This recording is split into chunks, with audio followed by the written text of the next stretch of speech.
I'm a undocumented resident and I'm a Latina business owner. At 12, I picked up my mom's eyebrow pencil and it gave me a lot of confidence. And when I was in high school, it's when I found my passion for makeup. The first time I walked into Sephora, I was 14, and as soon as I walked in, I fell in love with the store.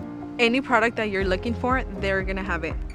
When I was in beauty school, I started learning more techniques and I had more clients, and I knew that that was for me. I knew that that's what I wanted, and I started my own business.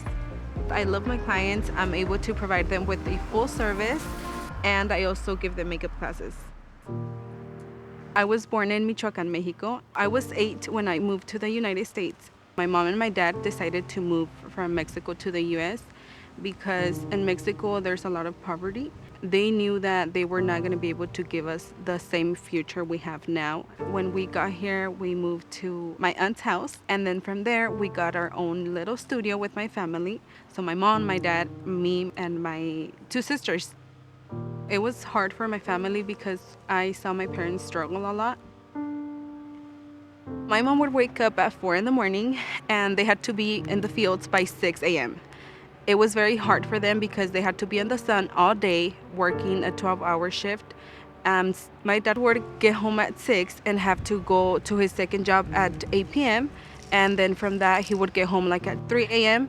and he would sleep a couple hours and he would wake up and do the same routine all over again. It was very hard because we weren't able to see him.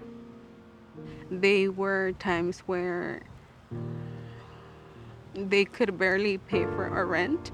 So that was the only thing they were able to afford at that time. People sometimes have a stereotype of undocumented people that we are lazy, that we don't work, that we come here to take their jobs away, that we don't contribute to the society. The truth is that we are very hardworking people.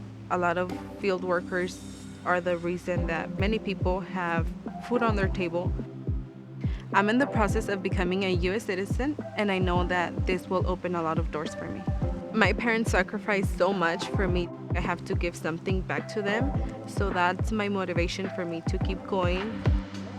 It's very important for me to tell people my story because I know there's a lot of undocumented people out there. If you want something in life, you have to work very hard for it, but you will get through it, and everything's possible. You just have to keep faith and be strong.